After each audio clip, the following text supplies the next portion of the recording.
Olá, eu sou Robson Santo em mais um episódio do Territórios Sociais, o podcast do Terceiro Setor. Sejam todos muito bem-vindos.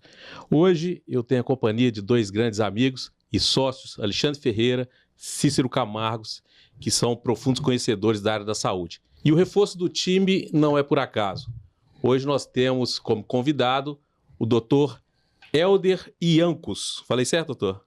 Falou, Helder Iancos. Muito bem. Ele é formado em Medicina pela Faculdade de Barbacena, com MBA em Gestão em Saúde pela Fundação Getúlio Vargas, participou do Programa de Desenvolvimento de Gestores do Hospital pela Fundação Dom Cabral, é presidente do Comitê Médico-Científico da Federa Santas, conselheiro da Fundação Hilton Rocha e atualmente é superintendente-geral na Fundação Hospitalar São Francisco de Assis, uma instituição que é referência no atendimento pelo SUS aqui em Minas Gerais. Muito obrigado, doutor Helder, seja muito bem-vindo.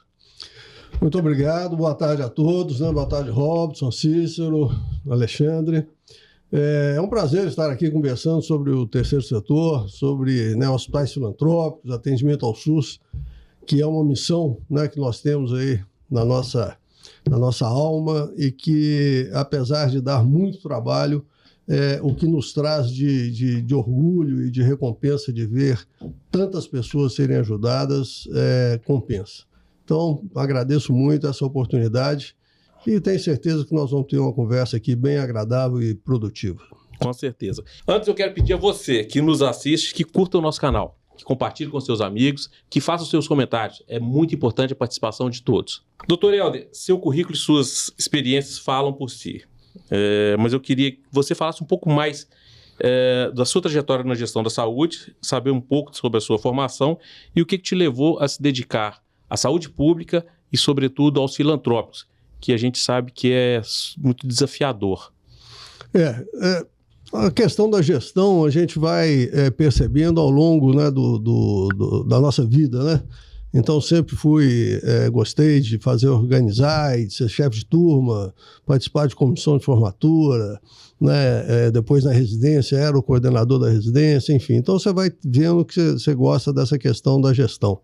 E aí eu comecei como participante de conselho, do meu primeiro hospital, que foi o Semper, Eu comecei lá como residente, depois virei plantonista, aí passei a ser sócio, aí participar do conselho, era o conselho consultivo, depois o conselho de administração, e também era médico concursado dos Correios, onde que eu atendia como ginecologista obstetra, que é a minha especialização, primeira, e interessante que nos Correios, depois de um determinado tempo, eles envolveram também alguns médicos na gestão, então eu acabei acompanhando ali um pouco e participando da organização do plano de saúde dos Correios, que é um plano de autogestão, E, ao mesmo tempo, no Semper, comecei a participar também da cooperativa, onde que eu fui diretor administrativo, depois diretor-presidente da cooperativa do Semper, a Sempercoop,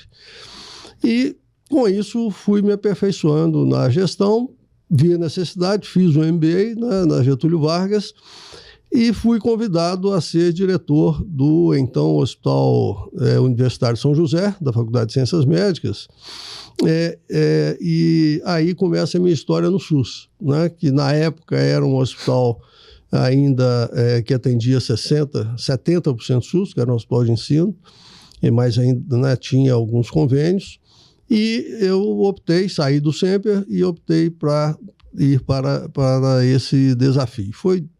Deu muito certo, demos uma guinada no hospital, que também estava em situação ruim na época, e comecei a me aprofundar com o Sistema Único de Saúde, ver todas as dificuldades e todas as ações necessárias, e a gente vai realmente aprendendo muito. Fiz outros cursos de capacitação, participei igual na Dom Cabral, mas participei também de outros, mas principalmente a prática, os projetos envolvendo o SUS, que vão trazendo uma bagagem grande para a gente. Estando lá, eu tive a oportunidade depois de ser indicado pela Feluma, pela presidência da Feluma, como um dos interventores lá do São Francisco, né, que estava numa situação muito ruim, né, foi decretada uma intervenção pelo TRT, ele, né, juntamente com a Secretaria Municipal de Saúde, Ministério Público, fizeram ali um projeto de intervenção para que aquele hospital, aquele equipamento não fechasse definitivamente, porque ele já estava fechado. Então, eu fui indicado e assumi, juntamente com o Roberto Otto e o Jabas. Roberto Otto advindo da Santa Casa, o Jabas tinha sido o último diretor clínico. Assumimos a intervenção e 2010 foi, né, o período da intervenção. Tivemos aí a ajuda de muita gente, inclusive o nosso amigo Cícero, né, que está aqui. Depois nós temos uma historinha aí, né, para contar. Mas, e um ano de intervenção, foi criada a fundação, que assumiu em 2011. E a partir daí eu deixo de ser interventor e passo a ser superintendente geral. Essa atividade, né, no São Francisco acabou que me absorveu muito, porque era uma intervenção muito complexa, muito difícil, muitas reuniões com o Ministério Público, muitas reuniões em Brasília. E aí a minha parte assistencial começou a realmente ser prejudicada. E eu tive que fazer uma opção que foi dolorosa, mas foi racional e necessária, quando eu comecei a sair da área assistencial. Então, parei de fazer partos, depois parei de fazer pré-natal, parei de fazer cirurgia e fiquei só com ginecologia clínica por um tempo ainda, mas depois também acabei saindo da área assistencial. E aí eu fiz essa migração, essa transição só para a gestão. Então, já tem algum tempo, desde 2019, que eu estou apenas como gestor hospitalar, apenas em atividades, né, porque o trabalho é muito. É muito. E graças a Deus a gente tem tido um sucesso, um trabalho reconhecido. Não que tudo dê certo o tempo todo, mas a gente está conseguindo um caminho ascendente. Por mais que a área de saúde e de filantrópico seja uma montanha-russa, no final das contas, né, a linha de tendência é positiva e ascendente. Então, acho que isso é que importa. E, resumidamente, né, esse foi um pouco da minha história, com algumas decisões difíceis, né, de escolhas, mas que eu não arrependo, não. Muito legal.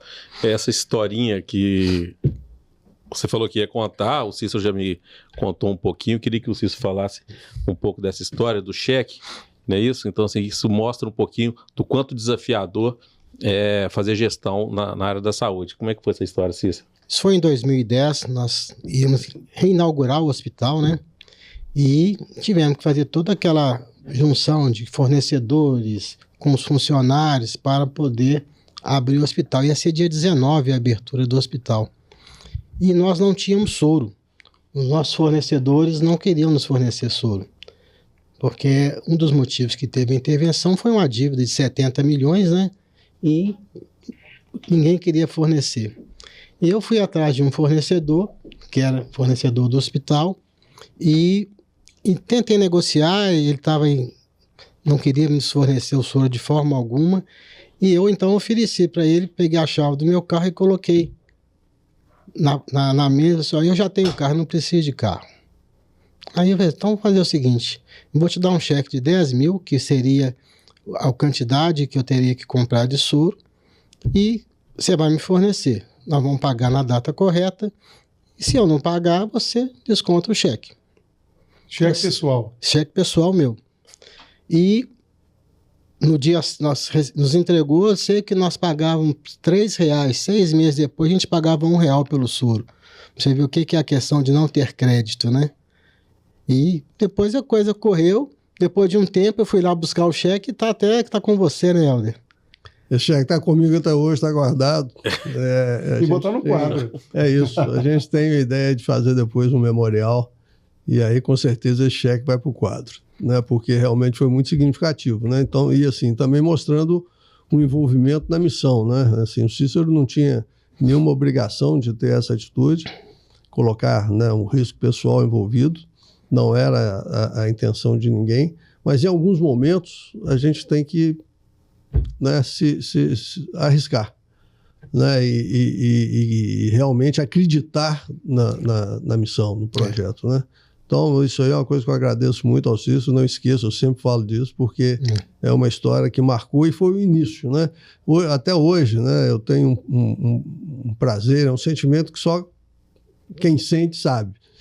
Porque naquela época, quando a gente vinha por algum movimento ali na área de carga e descarga, né, chegando um caminhãozinho ou outro com material ali, com alguns suprimentos, era uma felicidade, né? Então, hoje, quando eu passo e vejo movimentado, chegando, assim, gente, como o negócio está rodando, normal.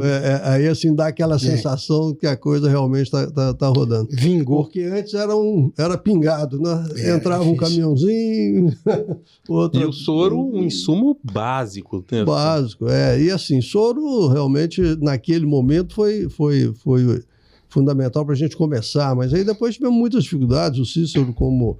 na época, assumiu com a gente como gerente administrativo e teve que negociar muito, né? E a gente teve que mostrar muita seriedade, profissionalismo para ter credibilidade, né, do mercado, né, para que o hospital pudesse rodar.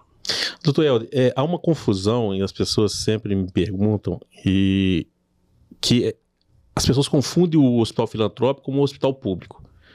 Acham que o hospital filantrópico... Nem sabem muitas vezes que o hospital é filantrópico. Normalmente acham que é um serviço público. Né? Exatamente. Ainda mais 100% SUS, né? Eu queria que o senhor explicasse um pouquinho, assim, muito rapidamente, como que funciona. Então, o hospital é uma associação que recebe do SUS para fazer os atendimentos médicos. E o SUS funciona mais ou menos como um plano de saúde do governo. É mais ou menos isso? É mais ou menos isso. Nós somos prestadores de serviço do SUS, né? Nós somos uma fundação privada, né, filantrópica, sem fins lucrativos, né? No nosso caso, nós somos 100% SUS, mas o filantrópico ele tem, né, para ter o SEBAS, né, que é o Certificado de Beneficência e Assistência Social, que é o que determina a filantropia, você pode atender só 60% SUS. No nosso caso, nós somos 100% SUS. Mas nós somos prestadores de serviço. A gente tem um contrato onde que eu presto o serviço, né, o SUS, né, no caso, o nosso contratador é a Secretaria Municipal de Saúde, né, nos contrata para fazer aqueles procedimentos, prestar aqueles serviços que estão dentro de um contrato, né, nas diversas especialidades, diversos exames, procedimentos, enfim. Então, nós não somos públicos. Realmente é importante as pessoas entenderem isso, que apesar da gente mexer com a coisa pública, né, nós realmente trabalhamos com a coisa pública, né, 100% SUS. Nosso único contratador, né, é o SUS, né, através da Secretaria Municipal de Saúde, mas nós somos uma entidade privada. De todo modo, nós temos todas as nossas regulamentações, né, que como o dinheiro é público, né, a gente também acaba tendo que atender a legislação que envolve, né, é um pouco diferente, mas, né, a gente tem um pouquinho mais de margem nessas tratativas, mas prestamos conta ao Ministério Público, a todos os convênios que a gente assina, né, então tudo tem que ter um rigor muito grande no acompanhamento do uso do dinheiro e da prestação de contas, né? Então, essa é uma situação que é uma obrigação, né?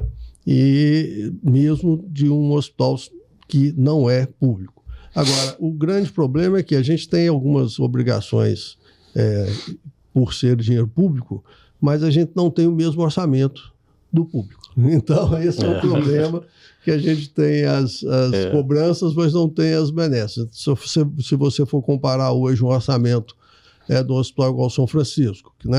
A Fundação Hospitalar São Francisco hoje são 2 unidades, né? 320 leitos, são 1.700 funcionários, 1.000 cirurgias por mês, 1.000 pacientes em tratamento na oncologia, 50 mil sessões de hemodiálise, e aí vai, tudo aos milhares.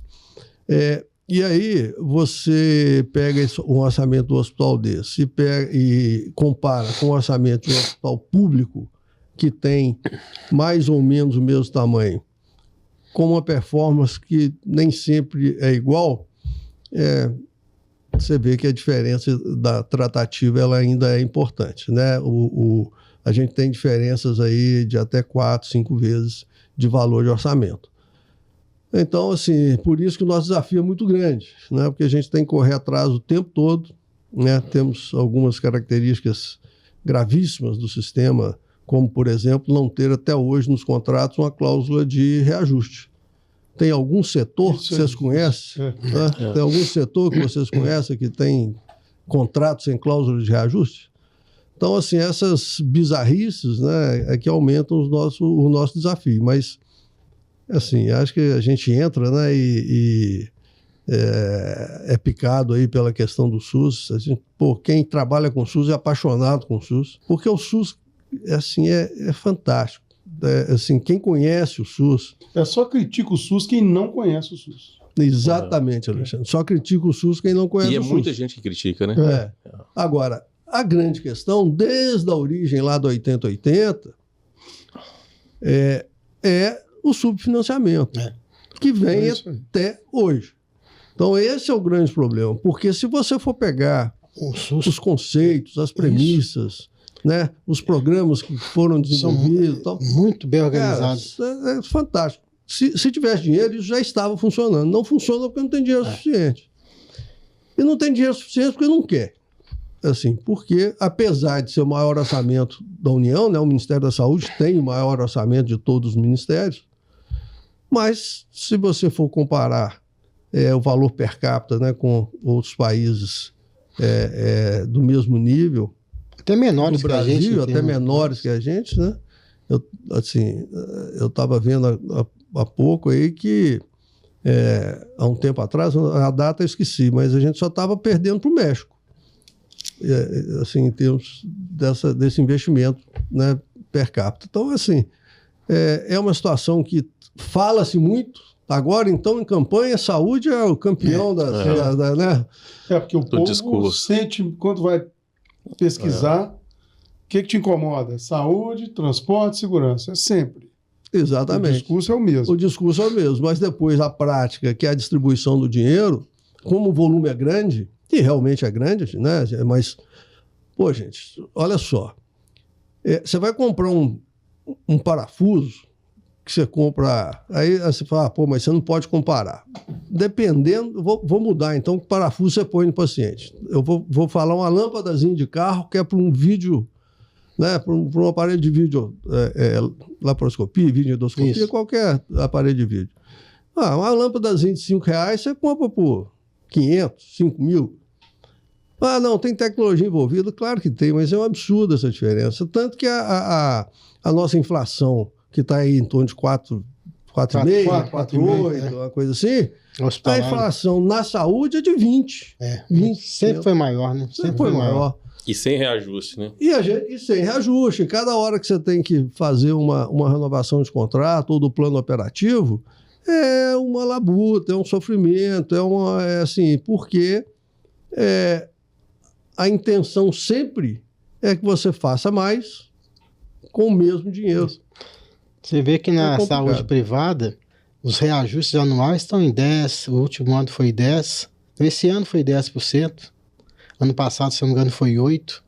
Então você vê que a saúde privada, que faz o levantamento de custos, você vê que os reajustes são grandes. A gente que tem plano de saúde, você vê que todo ano você tem que pagar um pouco mais, e no SUS não acontece isso. E a mesma lâmpada que você compra no particular, você tem que comprar no SUS. O mesmo soro que você compra no particular, você tem que comprar no SUS. E lá não tem reajuste. Exatamente. E tudo é SUS, né, Cícero? Porque o sistema de medicina suplementar também é SUS, né? A lei do SUS, ela rege, inclusive, a medicina privada. E a ANS, a Anvisa, né, elas fazem as suas atuações para todo mundo. Né? Então, assim, a medicina privada e suplementar, ela faz parte lá da lei do SUS. Eles estão lá. E a gente tem tratativas diferentes dentro do mesmo segmento. É complexo. Doutor, tem um número que fala que 60%, em torno de 60% do atendimento médico hospitalar no Brasil é feito pelos filantrópicos. 60, é maior hoje. 60 a 70, dependendo. 65 hoje. Então, como que os filantrópicos que têm tanta importância não conseguem ter uma força de barganha com o governo? Eu acho que isso assim, é histórico, né? É histórico. Eu acho que a origem já ajuda nessa situação de achar que os filantrópicos e as Santas Casas, né, elas têm que se doar, né? Começou com as Santas Casas de Misericórdia, né, o nome, né? E as Casas de Caridade. Então, elas surgiram para suprir o atendimento daquelas pessoas que não tinham nenhum tipo de atendimento formal, porque antes do SUS o que acontecia? Eram atendimentos para quem tinha trabalho, então você tinha o pessoal do INPS, depois passou para INAMPS, mas eram pessoas que tinham que trabalhavam, tinha carteira assinada.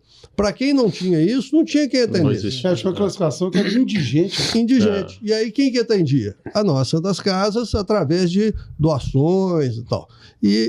Só que isso mudou. A coisa hoje, né, a sociedade não tem que ter mais esse ônus. E olha que já nos ajudam muito. Apesar que São Francisco ainda está correndo muito atrás disso, da gente conseguir realmente entrar na mente das pessoas em relação à importância do nosso trabalho e também de que a gente precisa de ajuda da sociedade. Né, tem outros hospitais que têm isso com maestria, que arrecadam muito, né? Então a sociedade já colabora muito com isso. Mas, assim, não dá para ser mais do que já faz. Então, essa situação da falta do financiamento, eu acho que tem essa origem, né, da questão da caridade, né, e tal. Aí o pessoal acostumou, eu acho, né, que a gente acaba que, ao longo desses anos, a gente se vira, essa é a verdade, né? Então, assim, a missão está tão realmente incorporada que, todas, e aí eu falo sem medo de errar, todas as instituições filantrópicas do país têm endividamento bancário. Algumas estão realmente sob controle e tal, mas devem alguma coisa. E tem algumas que devem muito. E por que deve? Quem criou essa dívida? Foi má gestão. Não foi má gestão. Não foi má gestão. Foi déficit operacional. Como é que você cobre déficit operacional? Principalmente contraindo dívida. Com a judicialização, né? Então o hospital tem que atender muitas vezes sem condição e acaba contraindo dívida, né? E uma coisa que assim, eu fico olhando, eu sou engenheiro, embora trabalhe na área de saúde, para mim é meio surreal, porque o doutor Helder está falando aqui, né? Essa questão do preço, no final das contas, o contrato não reajusta. Então hoje o SUS tem preços que é o mesmo preço, tem mais de 20 anos, é um negócio surreal. Isso vai aumentando o déficit. Aí o governo federal, e aí não adianta, tem que criticar isso, ao invés de mexer na causa, que é melhorar o orçamento, trabalhar preço, melhorar os valores das cirurgias, melhorar o valor do atendimento mesmo, atendimento mais básico, não. Você está com déficit, eu vou abrir uma linha de financiamento para você. A juros. Com juro subsidiado. Agora, qualquer negócio que não tem margem operacional negativa, ou seja, custa mais do que fatura, você arranja outra você despesa. não consegue pagar 0,5% de juro. É impossível. Nem com... Então, aí vai, então tome um juro subsidiado, cuja garantia é o próprio repasse do governo federal. É o faturamento do SUS, ou seja, o cara banco, não leva cano. O Banco Federal vai financiar, te cobrar juro, descontar no repasse, na cabeça do repasse. Isso que provocou, né? Eu não me lembro dos números atuais, mas eu já vi número dos hospitais filantrópicos beirando os 20 bilhões de reais de dívida acumulada, dívida consolidada do setor. Isso está custando... Faz conta de juros aí por ano. A gente tem, né, por exemplo, nós temos uma despesa financeira mensal de R$1,5 milhão. Pois é. Hoje, a nossa operação está tranquila, nós temos resultado operacional. Só que aí a despesa financeira vem e tira todo o resultado e falta. Então, acho que isso é uma situação, e quando vem esses empréstimos, o subsidiado mais ou menos, né? Porque acaba que é mercado, né? Deveria ter um projeto para os filantrópicos, igual tem para a agricultura, né? Já teve também para a área automobilística e tal, realmente com subsídio. Aí a coisa funcionaria bem. É um projeto até que nós já conversamos com vários deputados e tal, porque a gente precisa muito disso no setor. Se você consegue subsídio de metade dessa dívida, e aí não é um perdão, né? É o governo assumindo metade da dívida e depois fazendo realmente um subsídio de juros para ser um juros menor e alongar. Nossa, a gente resolveria o problema, eu acho que de todas as instituições. Pode transformar parte dessa dívida em prestação de serviço. Em vez de você dever dinheiro, você passa a dever ao SUS prestação de serviço ao longo do tempo. Aí você tem a vantagem. Você não tem que Porque como o preço não reajusta, você não vai pagar juro. Se você ficar devendo, negociar metade da dívida em X cirurgias, X atendimentos de oncologia, então você vai pagando isso com serviço. Eu já vi esse tema ser discutido, mas nunca consegue avançar junto aos órgãos que podem resolver. Queria aproveitar esse gancho para assim, a gente observa a evolução dos números no setor filantrópico, né? E isso há talvez 15 anos atrás, essa questão do hospital poder atender, tem que atender no mínimo 60% do SUS e até 40% no privado. Isso há 15 anos atrás, a situação se resolvia, que em tese foi criada a lei dessa forma, porque, bom, você vai ter aqui um equilíbrio, talvez um déficit operacional no SUS, mas você compensa isso com o lucro do atendimento privado. Tá bom, o conceito é interessante. Mas isso há 15 anos atrás, com os convênios de saúde de menor porte, os preços que eram pagos eram maiores. Então, a rentabilidade realmente existia. Com o tempo, o que a gente está observando? Né? Primeiro, uma consolidação grande dos convênios de saúde, dos planos de saúde. Você vê o caso aqui na região metropolitana da Unimed, que tem 2/3 do mercado. Então, isso é natural quando alguém começa a dominar um mercado, a comprimir o preço que paga. Oferta e procura, o cara, né, fica dono do mercado. Isso começou a comprimir os preços, né, portanto, as margens. Os hospitais tiveram que começar a procurar outras formas de buscar recursos, apoio da sociedade. E nos últimos anos, o que a gente tem observado também é uma verticalização, quer dizer, uma consolidação maior ainda, os cases do Rap Vida, GNDI, os outros, né, viraram uns planos de saúde bilionários, gigantes, começaram a verticalizar, ter os hospitais próprios. Como é que fica isso, então? Quer dizer, aquele cliente do Rap Vida hoje, né, que é um plano de saúde, né, para quem não conhece o setor direito, plano de saúde aí de atuação nacional, esse cliente está sendo direcionado para o Hospital Rap Vida. Como é que o filantrópico, eu sei que não é o caso de São Francisco, mas o Helder conhece muito bem, o doutor Helder conhece muito bem o sistema, como é que isso está afetando a vida do dia a dia do filantrópico, né? Ou seja, esse mercado que segurava o déficit, de repente começou a não segurar tanto, agora ele começou a diminuir. Quer dizer, será que é uma tendência dos filantrópicos virarem 100% SUS? Pois é. Eu vivi essa questão. O primeiro hospital 100% SUS em Belo Horizonte foi o São José, na época que eu estava lá. Eu e o doutor Leonardo Bressi. E o que aconteceu? Quando eu cheguei no São José, em 2005, tinha 30%, né, de convênio e 70% de SUS. 30% de convênio representava 70% da receita. E os 70% do SUS, 30% da receita. Bom, em 4 anos, mais ou menos, e aí vem a questão do mercado que você falou, né, Alexandre, que é a questão do domínio de um, né, plano de saúde, né, e que realmente aí é a lei de mercado, né? Acaba que achataram os preços, né? Os hospitais filantrópicos não têm condição, na sua maioria, né, um ou outro tem, de competir com os hospitais suplementares em termos de hotelaria, né, de atratividade, né, inclusive às vezes até equipamentos e tal, com os hospitais filantrópicos, você não tem uma competição, então você vai atuar mais com esses convênios de receita menor. Então lá, quando nós optamos, né, que na época, né, o Wagner, presidente da Feluma, veio com a proposta e a gente analisou e realmente apoiamos, 30% de medicina suplementar já estava mais ou menos a 35% da receita. Então, era vantagem 100% SUS, porque você ia ter incentivos, né, que compensavam esse valor.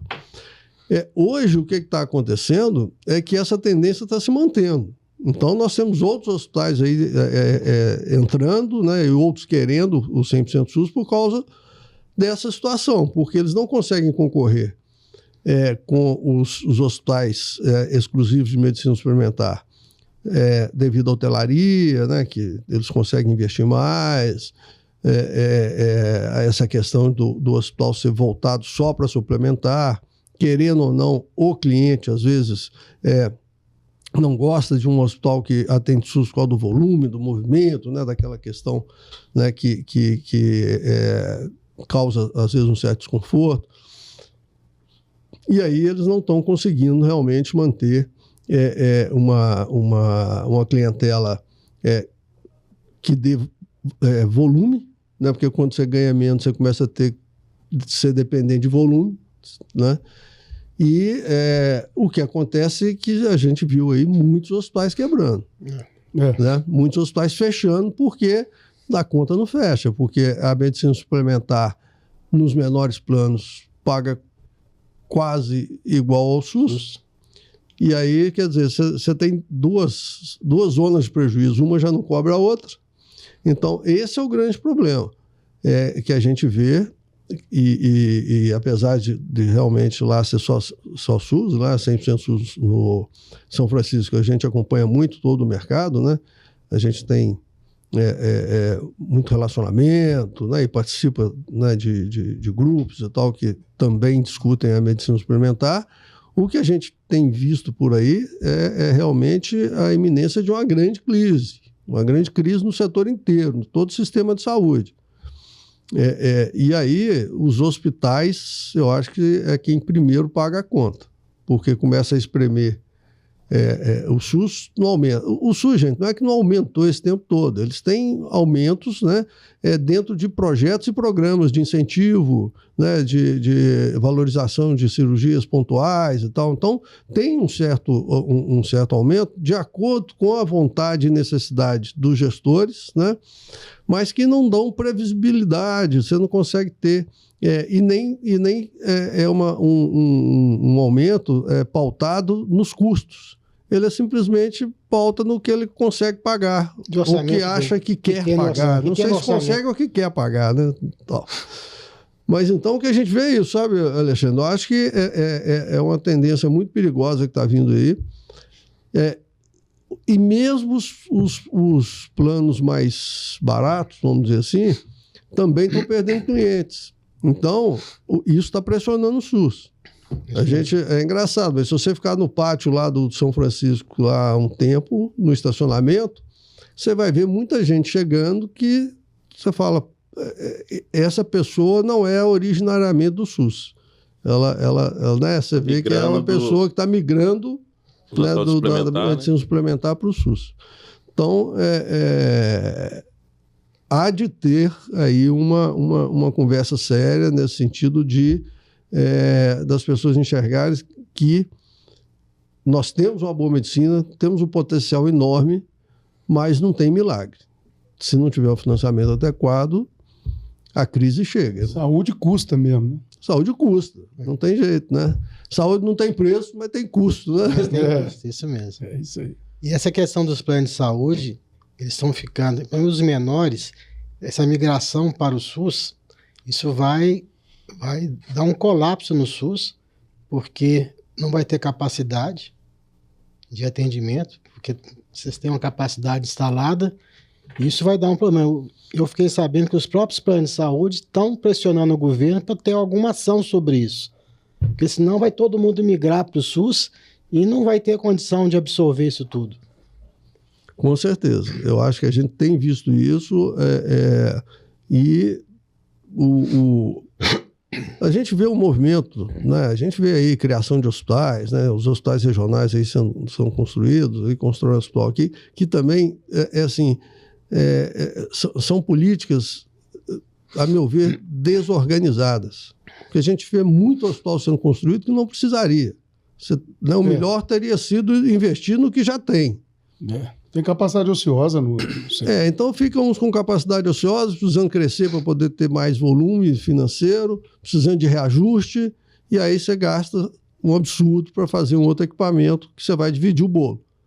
Porque se você aumenta vamos supor, do seu orçamento aí do município, você aumenta um custo aí de 20% para um hospital novo, né? Só que desses 20% você consegue captar lá, sei lá, 15%. Os outros 5% você tira de quem já está. São números aleatórios, mas só como exemplo, né? Então, eu acho que essas políticas também elas deveriam ser revistas, porque dá a sensação que você está investindo na saúde, mas na realidade você está dificultando a sobrevivência do sistema de saúde. E quem que precisa corrigir isso? Ou pelo menos observar? É o Ministério Público? Não, o Ministério Público, para mim, ele não corrige. Para mim, o Ministério Público ele tem a função realmente de estar observando e exigindo as ações necessárias para esse equilíbrio, né? Mas, gente, na nossa vida, né, e no sistema de saúde é a mesma coisa, a gente tem um pouco de preconceito, acha que não, as pessoas não querem mexer com política e tal, mas tudo na nossa vida, inclusive na saúde, é política. As decisões são políticas. Quem pode decidir isso, quem pode resolver isso são os políticos. Eles Verdade. é que podem resolver isso, porque eles têm lá o legislativo, que podem realmente criar leis que deem condições do Ministério da Saúde ter um orçamento melhor. Quem vota o orçamento é o legislativo. Né? Quem vota o orçamento é o legislativo, né? Dentro dos municípios também, quem vai definir se o dinheiro, né, vai ser disponibilizado para a Secretaria de Saúde ou não e tal, são questões políticas que ficam na mão normalmente do executivo maior, e aí ele pega e dá um poder muito grande da chave do cofre lá para o seu secretário de Finanças, e a saúde vai vivendo de conta a gota, né? Alguns são muito bons e realmente fazem projetos legais, a gente vê fases aí em alguns lugares muito boas, né? Mas, assim, no geral, a situação ela ainda tem uma perversidade nessa situação de achar que a saúde é um saco sem fundo. Então não adianta pôr dinheiro, porque quanto mais põe, mais vai ter que pôr e não resolve nada. Não resolve porque as políticas também não são adequadas. Então eu acho que o que precisa realmente é de uma grande discussão política. E aí sim, também não adianta ser discussão política com políticos que não entendem da área. Né? Esse dia houve uma reunião lá em Brasília discutindo, né, a questão das emendas impositivas na saúde. Não tinha ninguém da saúde. Cara, então assim, fica muito naquela coisa do achismo, né? Quem que sabe o que é necessário mesmo, em qual das três instâncias, na saúde primária, secundária, na terciária, qual que é o prejuízo que o hospital tem quando atrasa uma semana um pagamento, né? Essa situação de você ficar sem reajuste, ou então para você ter um serviço habilitado, você ter que primeiro trabalhar com alguns meses de prejuízo, ou ter um lá para depois habilitar. Então, assim, são lógicas que tem que ser mudadas. Eu acho que quem pode resolver realmente são os políticos. E aí sim colocando pessoas que entendem do assunto nos cargos executivos. Então, secretário de saúde, ministro da saúde, esse pessoal tem que ser quem entende de saúde, nos 3 níveis. Porque também tem isso. Coloca lá um cara extremamente sanitarista, servidor público, que só entende do público. Aí o que acontece? Nós, filantrópicos, ficamos realmente sem conseguir ser ouvidos, as pessoas não entendem a nossa coisa. Então, assim, esses cargos deveriam ser realmente preenchidos por pessoas que entendem de saúde como um todo, sem preconceito, sem bairrismo. Sem bandeira política. Sem bandeira não pode ter bandeira política. Então, assim, é quase um sonho, né? Mas eu acho que tem muita gente boa que a gente vê que tem boa intenção e aos poucos, né? O que a gente vê é que aos poucos, mesmo com financiamento inadequado, a coisa vem melhorando. Mas está muito devagar. E o problema é que quando esse crescimento ele vai sempre no fio da navalha, vamos dizer assim, né? De vez em quando você cai na navalha. Aí você corta lá uns tantos. Se você pega um resfriado, você pumba. Então é complicado. Então precisa de um olhar, eu acho, mais determinado a resolver o problema. E que, assim, eu acho que dá para resolver. Não acho que seja um problema insolúvel. Vai ter que ter algum tipo de repente, restrição orçamentária para um outro setor, mas como para tudo. Eu acho que está na hora deles terem esse olhar para resolver o problema de vez do SUS, que é financiamento. Falar que hoje é outro. É claro que em tudo você tem bons gestores, maus gestores, boas pessoas, né, pessoas más, mas se acertar o financiamento, podendo ter planejamento, previsibilidade, né, garantia de que realmente aqueles programas não vão ser mudados ao longo, né, do tempo, resolve. Eu tenho essa, apesar que eu já estou há 20 anos, mas eu continuo acreditando. Mas dentro do cenário, né, porque a gente não estamos falando aqui dos problemas, que são grandes, mas existem algumas oportunidades que justamente buscando o apoio da sociedade, né? Então, comentou rapidamente aí sobre emendas parlamentares. A emenda parlamentar também, muitas vezes, é execrada de uma forma meio genérica pela imprensa, por desconhecimento ou por alguma outra intenção. Mas, na verdade, as emendas parlamentares, hoje, 50% delas obrigatoriamente tem que vir para a saúde, e esse orçamento, nos últimos 8 anos, ele aumentou significativamente, e isso tem ajudado muito a fechar o orçamento dos hospitais. E, além disso, a oportunidade das leis de incentivo, né? Então, hoje a gente vê um movimento que, de repente, na origem não tem nada a ver com a saúde, que é o ESG, ou ESG, né? Esse movimento que as empresas privadas todas estão embarcando nele, muito por demanda da sociedade, no final da linha, é demanda do seu cliente, né? Que a sociedade compra o produto, por responsabilidade social, por responsabilidade ambiental, e isso a gente observa que tem jogado muita empresa que, por desconhecimento, nunca se interessou em apoiar com impostos, né, as leis de incentivo fiscal, mas cada vez mais empresas estão procurando se inteirar sobre o assunto, procurando as oportunidades. Tem projeto para jogar meu imposto? Como é que eu faço? A gente tem observado muito isso. É uma oportunidade, né? Então, eu queria pedir ao doutor Helder para comentar um pouco sobre isso, como é que está isso no Senado de São Francisco, e de uma forma geral no setor, como é que você tem visto aí?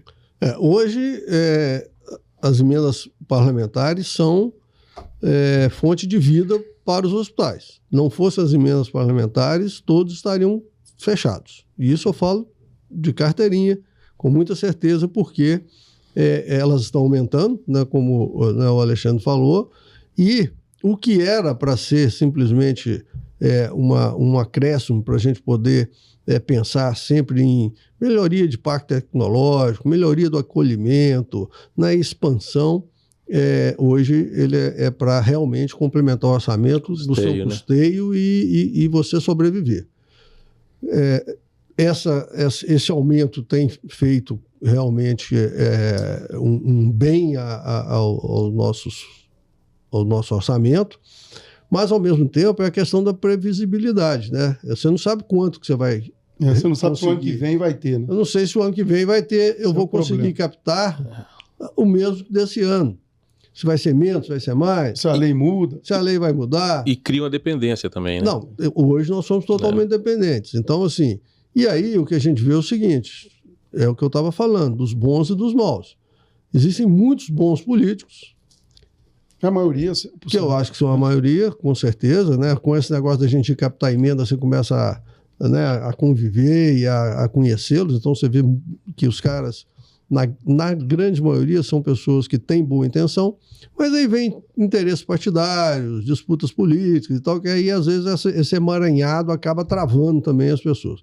Mas na distribuição de emendas, né, aqui em Minas, inclusive, eu acho que a bancada de Minas lá, federal, ela é um exemplo disso, porque a distribuição, a não ser em época de eleição, que realmente aí há uma distribuição muito mais generalizada por causa das campanhas, né, de pulveriza prefeito, mais, aí né? pulveriza mais, aí diminui.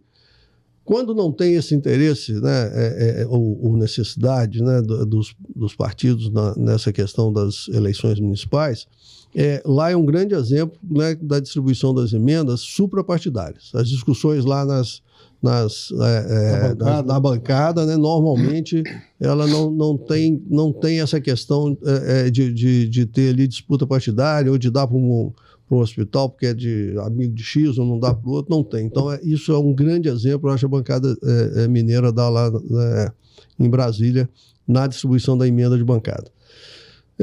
As emendas individuais, cada um vai dentro daquilo que ele conhece, ou que ele, né, tem relacionamento, região de atuação, né, e tal. Só que o que a gente vê é o seguinte aqui, a distribuição não está legal, porque tem muito dinheiro no interior não sendo utilizado, né?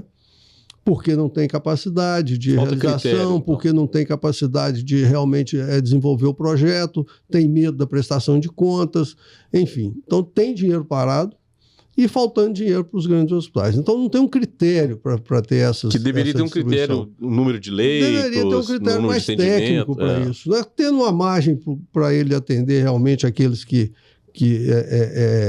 ele relaciona mais, né, ou que conhece mais o serviço, mas tinha que ter um critério mais técnico, isso aí realmente é muito ruim. Esses projetos de captação, né, como o Pronon, né, o Pronas, também foi uma oportunidade muito interessante, porque joga dinheiro realmente do privado, das empresas e tal, dentro de projetos específicos, né, para os hospitais, e isso nos ajuda muito, né, na oncologia ajuda muito, mas assim, aí também tem o problema que é a burocracia do Estado, né, porque nós tivemos projetos, por exemplo, nós tivemos um projeto que a gente fez com cuidados paliativos, casa de apoio e mais algumas coisas, que não passou porque o Ministério achou que ia ter indicadores de acompanhamento, ele não ia conseguir acompanhar por indicadores um projeto fantástico que ia ajudar a gente pra caramba, que inclusive já é cobrado dentro das portarias, que é o cuidado paliativo. Pode ser, mais uma vez, o desconhecimento de quem está olhando, como você comentou Exatamente. Um pouco aí. Exatamente. São pessoas que não são conhecedoras realmente da operação. Mas, assim, é uma grande oportunidade, porque a gente precisa muito, né, dessa questão ainda, né, apesar da gente achar que isso deveria ser um extra, mas hoje, mesmo para a sobrevivência, a gente precisa muito da ajuda da sociedade, né? Então, essa vertente, nós estamos trabalhando forte no São Francisco, né, estamos aí com parcerias sendo construídas e trabalhando na questão de imagem, porque as pessoas precisam conhecer as instituições também para poder doar. O que a gente...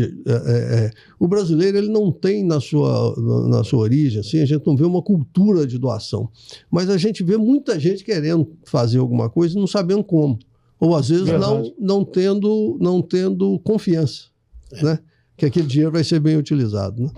Mas nós estamos trabalhando nisso, né? Aqui nossos amigos aqui, o Alexandre Cícero, né? Vocês têm uma importância grande na questão da credibilidade, né? da sociedade, né? Nesse tipo de modelo. E isso vai ajudando aos hospitais. Mas, assim, um sonho que um dia isso seja pro extra, né? Para a gente fazer realmente um SUS, investimento, melhoria, SUS, crescimento. Um SUS classe A, né? Uma coisa assim Mas falando de gestão, doutor Helder, hoje a gente tem a saúde suplementar, né? A saúde privada, que trabalha com um orçamento normalmente compatível. Nós temos a saúde pública, né? Como o senhor falou, muitas vezes uma gestão não muito adequada, e os filantrópicos, que é a melhor gestão, né? Consegue fazer muito com pouco. E a gente tem visto que os regionais agora sendo entregue aos hospitais filantrópicos, por conta dessa boa gestão. Será que não é o caso de entregar a saúde pública por completo a esses gestores?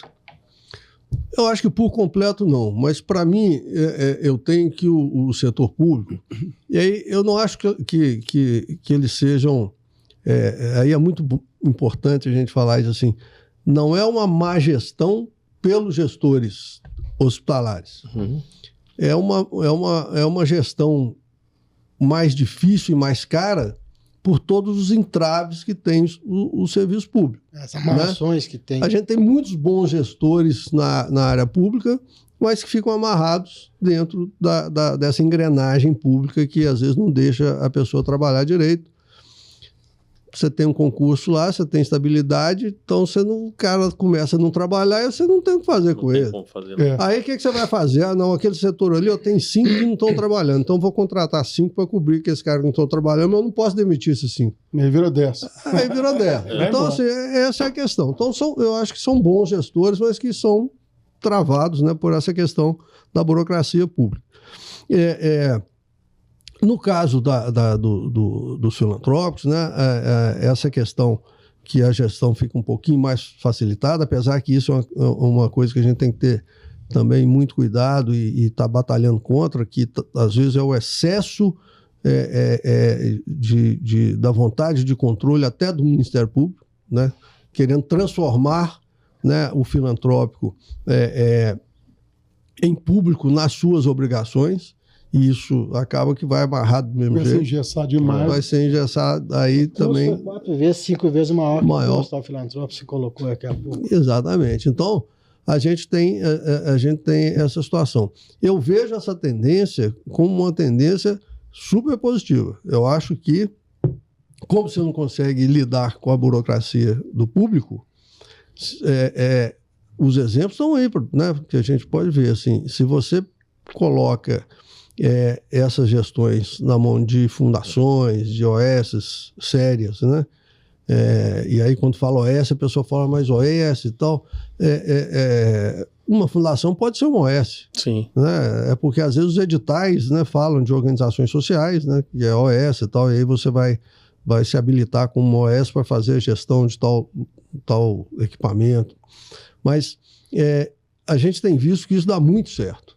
Agora, o que está travando um pouquinho, que eu acho que aí é outra coisa pública, mas que aí é legislação. Eu acho que você pode ter leis que podem ajudar isso, porque você tem alguns critérios, principalmente econômicos, às vezes são colocados nos editais, e que hoje às vezes tem lei que tem que colocar, que às vezes impede um hospital filantrópico, que historicamente às vezes não tem um resultado muito bom economicamente ou contabilmente lá, e que está indo muito bem, como o caso de São Francisco, de às vezes participar e pegar realmente a gestão de alguns equipamentos públicos, porque esses critérios acabam impedindo. Então, acho que para que isso seja feito de forma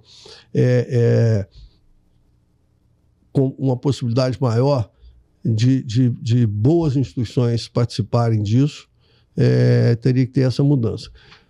De fundação para fundação fica mais fácil. Então, assim, tem muitos hospitais aí no interior que são fundações, que aí as outras fundações que estão funcionando bem podem pegar e tal.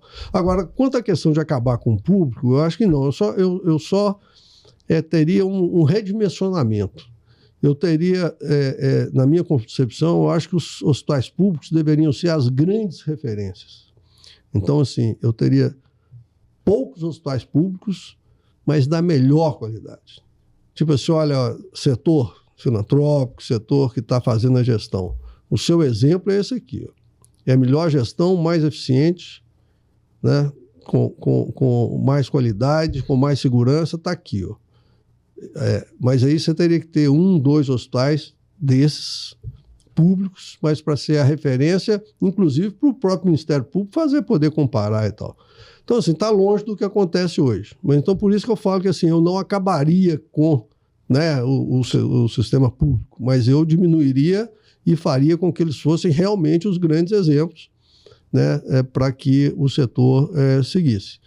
Com certeza, o dinheiro que se gasta em todos, você ia gastar talvez metade, 1/3, para você ter 2, 3 que fossem realmente de excelência. Para pautar o serviço feito pelos OS, os filantrópicos, enfim. E a telemedicina, doutor Helder, queria que você falasse um pouquinho do que você espera com a telemedicina, agora que nós temos uma legislação que permite. Isso deve melhorar? Olha, eu acho que isso foi um grande legado do Covid, né? Covid, assim, a gente tem que lamentar e chorar realmente, mais uma das coisas que a nossa geração viveu, né? Nós vivemos muita coisa, e Covid foi uma delas. A gente ficar lá meses presos, confinados, uma coisa louca. Mas a telemedicina, né, essa aceleração desse processo da telemedicina, ela foi um ganho muito grande, né? Administrativamente, nas nossas reuniões, né, online e tal, isso já, né, fez uma diferença danada, mas a telemedicina, ela hoje, ela traz uma possibilidade enorme. Então, eu tenho visto planos de saúde que são pautados em telemedicina, que resolvem 80%, 85% de todos os problemas que a pessoa tem. Já é uma coisa muito grande, tudo à distância. Porque a telemedicina, o pessoal às vezes acha que é só médico, mas não é só médico. Você tem, como médico, várias especialidades que normalmente você tem dificuldade, mas você tem psicólogo, você tem nutricionista, né? Você tem um atendimento de uma equipe multi que pode te ajudar bastante, inclusive em áreas que você nunca teria chance. Então, a telemedicina, eu acho que eu tive esses dias conversando com alguém que estava querendo pensar sobre soluções em saúde, né, para o serviço público do interior e tal. Gente, você ter a oportunidade de usar a telemedicina para ter lá num posto de saúde, né, com um agente comunitário do lado de um paciente, sendo atendido por um especialista, sendo atendido por uma psicóloga, por uma nutricionista, pô, quando que essas pessoas iam ter essa oportunidade? Amplia o acesso demais da conta, né? Amplia demais o acesso, né? E resolve a maioria dos problemas médicos. Resolve. E aí diminui o quê? A procura lá nas UPAs. Entendeu? E aí diminui. Aí diminui as internações, por quê? A pessoa que tem um atendimento por telemedicina mais rápido, que estava com uma gripe forte, ela evita de ter uma pneumonia, evita de ir lá na UPA, e às vezes ela está com a gripe forte, lá na UPA ela infecta, aí vira pneumonia, ela fica lá, aí vai lá para o hospital. Então, gente, a telemedicina ela é fantástica, tanto a nível de atendimento de medicina suplementar, que ajuda muito, planos mais baratos com acessibilidade. Ah, não, mas aí se tiver uma cirurgia, uma coisa, cada plano tem a sua solução para isso. Mas que resolve a maioria dos problemas, resolve. E o custo também disso, né? O custo, você vai mais barato. Direcionar para algumas áreas que você está carente. Exatamente. E no interior, sem implementar isso forte na medicina, inclusive primária, né? na saúde primária, promovendo, né? Fazendo prevenção e promoção da saúde. Gente, então assim, telemedicina para mim é um futuro que já chegou, já não é futuro mais, né? Mas assim, é um presente, mas que no futuro próximo tem que ser muito mais utilizado. Aí as pessoas têm que aprender a utilizar, tem que fazer coisa séria também, né? Porque Senão você pode realmente ter muita picaretagem com a telemedicina. Mas fazendo um trabalho sério, é um dos grandes caminhos para dar um equilíbrio aí no sistema, porque hoje o sistema, mesmo suplementar, está muito próximo aí de um colapso. É muito bom. Melhora a produtividade demais, quer dizer, com o mesmo dinheiro você atende mais. Exatamente. E tem impacto até no transporte público. Na mobilidade. Grandes cidades. Porque o atendimento em casa evita o cara de entrar no ônibus, de entrar no metrô e fazer fila na porta da UBS. E é uma economia, porque a gente acha que não, mas tem muita gente que tem dificuldade de ir ao médico porque não tem dinheiro para pegar o ônibus. É comum. Exatamente. Deixa eu mudar um pouco o assunto. Hoje a gente vê muito falar em rede. Os hospitais estão se unindo, criando filiais para poder ter rede, para melhorar a questão de custo. O que você acha disso? O que você pensa? O São Francisco pensa nisso? Como é que está isso? Você está tocando no outro sustentáculo, vamos dizer assim, né, da solução. Porque, para mim, é trabalho em rede. Né? É trabalho em rede. A gente tem que ter hospitais vocacionados, né? Isso aí para o interior, então, funciona demais da conta, né? Porque você tem várias pequenas cidades querendo ter um hospital que faz tudo. Todos vão quebrar, não vai fazer nada. Tudo E aí, todas as cidadezinhas estão mandando gente para os grandes centros, né? Seja Montes Claros, seja Belo Horizonte, seja Juiz de Fora, enfim. Então, a gente tem esse trabalho em rede, onde tem você pegar regiões, vocacionar os hospitais, né? Colocar os hospitais trabalhando em rede também dentro da rede primária, secundária e terciária. Então, para mim, o hospital ele deveria ser responsável por uma região. É a rede, né, do paciente. Quer dizer, eu vou pegar um paciente ali da região Nordeste, né, e vai dividir as regiões. São Francisco vai ser responsável pela saúde primária, secundária e terciária dessa região aqui. Então, para eu ter melhor resultado do meu hospital, que vou pegar só os pacientes mais complexos e que não ter superlotação, não ter e na UPA também, eu tenho que promover saúde lá no início. Mas eu tenho que ganhar por isso. Porque se eu estiver perdendo aqui no hospital em termos de internação, perdendo entre aspas, né? Porque é um conceito muito mau esse, né? Não, tem que ganhar com a doença do outro. Pô, né? Então não é isso que a gente quer. Mas a gente quer resolver os problemas que realmente precisam ser resolvidos, né? E que, de repente, não tinham como ser evitados. Porque se pudesse ser evitado é muito melhor do que você esperar ter a necessidade de estar no hospital. Custa muito mais barato. Custa muito mais barato. Então, eu acho que assim, trabalho em rede também é um outro grande desafio, mas que eu acho que é né, dos pilares da solução da saúde. Tanto as redes regionais de hospitais vocacionados, como essas regiões terem uma rede com hospitais de referência, onde que você tem um orçamento que esse hospital de referência, né, vai ser remunerado por isso tudo. E aí você faz o controle dessa população, aí sim você está fazendo gestão da saúde das pessoas. Helder, nós estamos já passando um pouquinho do nosso tempo. Nós teríamos que ter uma temporada inteira para falar de saúde, né?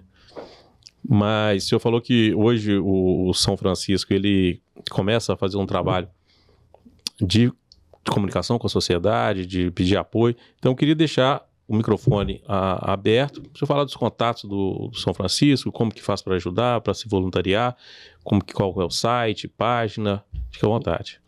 Bom, gente, eu agradeço muito, né? Realmente a gente entusiasma, se puder a gente vai falando. Vai falando, o assunto é bom, né? O São Francisco, eu acho que o principal para as pessoas saberem é realmente que o trabalho lá está sendo muito bem feito. Os resultados financeiros, né, muitas vezes não refletem os resultados assistenciais.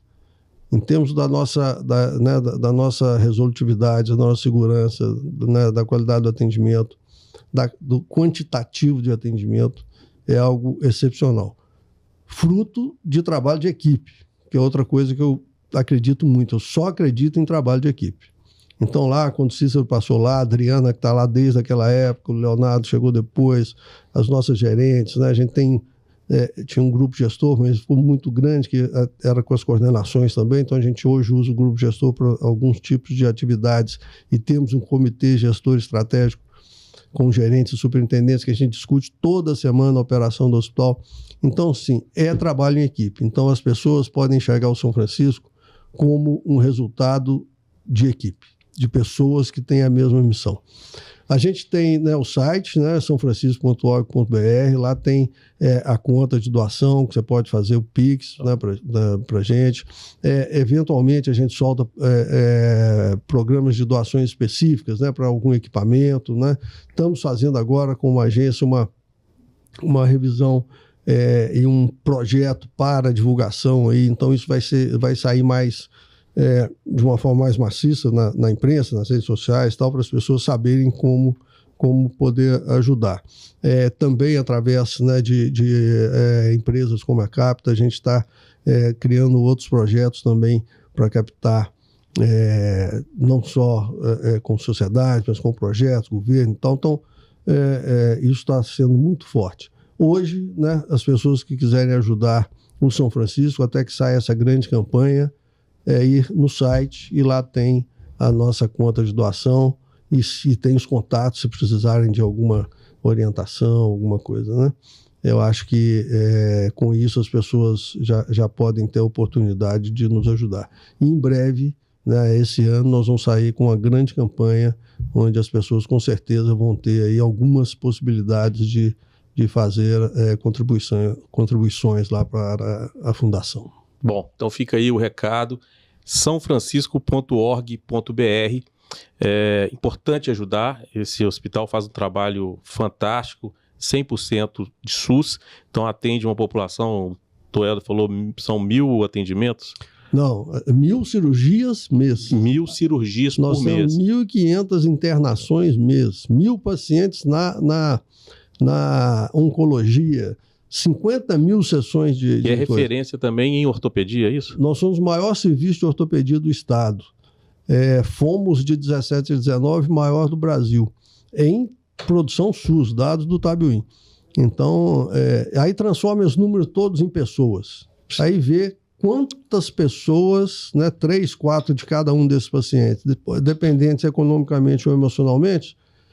Então, quem doar vai estar ajudando a milhões de pessoas. Então, acho que isso é importante, porque nesses 15 anos que nós estamos lá, já foram aí mais de 1.200.000 atendimentos que a Fundação, né, já fez. Então, você que conhece, que passou pelo São Francisco, que não conhece, vai no site para conhecer um pouco da história e contribua. É muito importante a sua contribuição. Site e redes sociais, viu, gente? Hoje a rede social manda mais, pois né? Tem página no Instagram? Tem página no Instagram, né? Então procura lá o Hospital São Francisco, né? E no Face também. Então, procura o São Francisco e acha. Não, vamos Instagram, colocar. Face. Nós vamos colocar na nossa legenda aqui a página e todos os canais. Ótimo. Gente, queria agradecer mais uma vez, Dr. Helder Iancos, e meus amigos Alexandre Ferreira, Cícero Camargos e todos que nos acompanharam em mais um Territórios Sociais. Até a próxima. Territórios Sociais. Territórios Sociais. Territórios Sociais.